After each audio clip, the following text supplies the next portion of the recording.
আশা করি সবাই ভালো আছেন, আমিও ভালো আছি। তো আবার আসলাম আপনাদের মাঝে আরেকটি ভিডিও নিয়ে।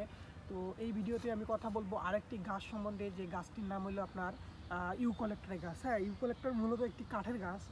তো এটা আমরা সবাই জানি, এটা কাঠের গাছ। এই যে একটা ইউক্যালিপটাস গাছ, আমার পিছনে কতগুলো ইউক্যালিপটাস গাছ আছে। তো আমার আশেপাশে অনেকগুলো ইউক্যালিপটাস গাছ আছে, দেখতে পাচ্ছেন। তো এই ইউক্যালিপটাস গাছ সম্বন্ধে কিছু বলবো আমি এই ভিডিওতে। তো তো যেটা বলে ইউক্যালিপটাস, যেটা হলো আপনার অনেকেই এটাকে বলে হলো ইউক্যালিপটাস গাছ। হ্যাঁ, আমরা অনেকেই আঞ্চলিক ভাষায় আমরা বলি ইউক্যালিপটাস, আবার অনেকেই এটাকে বলে হলো ইউক্যালিপটাস গাছ। তো এই ইউক্যালিপটাস গাছ সেটা হলো আপনার একটি আপনার হলো মাইট্রেসিস পরিবার একটি গণের একটি নাম, যেটি মূলত কাঠের গাছ বা প্রাকৃতিকগতভাবে অস্ট্রেলিয়ায় কিন্তু এটা পাওয়া যায়।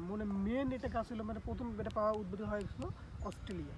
তো যদিও এর আবহাওয়াগত অভিযোজন ক্ষমতার কারণে প্রায় সব মহাদেশেই এটা কিন্তু দেখতে পাওয়া যায়। এটা সব আবহাওয়াতে হয়তো এইটা সেজন্য সব মহাদেশেই দেখতে পাওয়া যায়। তো সারা বিশ্বে ইউক্যালিপটাস গাছ প্রায় 700 প্রজাতির আছে, 700টা প্রজাতির আছে এটা। তবে পাপুয়া নিউগিনি ও ইন্দোনেশিয়া পর্যন্ত এর প্রাকৃতিকভাবে বিস্তার আবার রয়েছে। হ্যাঁ, তো প্রাকৃতিকভাবে বিস্তার আবার রয়েছে।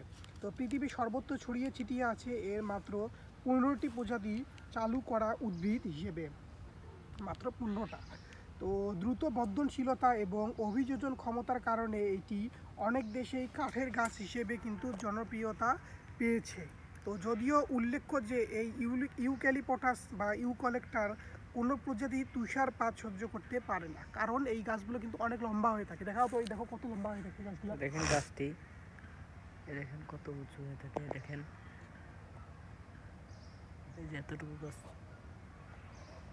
তো এত লম্বার কারণে কিন্তু এটা তুষারপাত সহ্য করতে পারে না, এটা তুষারপাত সহ্য করতে পারে না।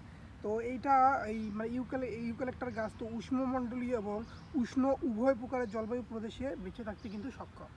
যেসব দেশে এবার ধরো অ্যাটলান্টিক আছে, যেখানে উষ্ণ তুষারপাত হয়, সেগুলো দেশে এগুলো হওয়া সম্ভব না, কারণ এটা অনেক বড় হয়। তো এই জন্য এটার আঘাত তুষারপাতের জন্য এটা মাথা আঘাত পড়ে, এই ক্ষেত্রে এটা খুব তাড়াতাড়ি মারা যায় বা এটা ওই দেশে জন্মে না।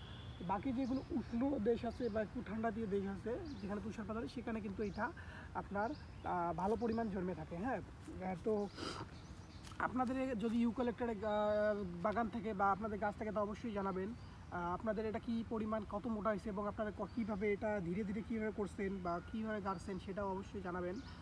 তো কাদের আছে এটা জানাবেন, এবং এই গাছ সম্বন্ধে আরও ভিডিওতে আরও সম্বন্ধে জানবো, কী সম্বন্ধে জানা দরকার। যদি আপনাদের কোনো ইনফরমেশন লাগে এই সম্বন্ধে, সেটাও জানাবেন যে আপনাদের কী লাগে।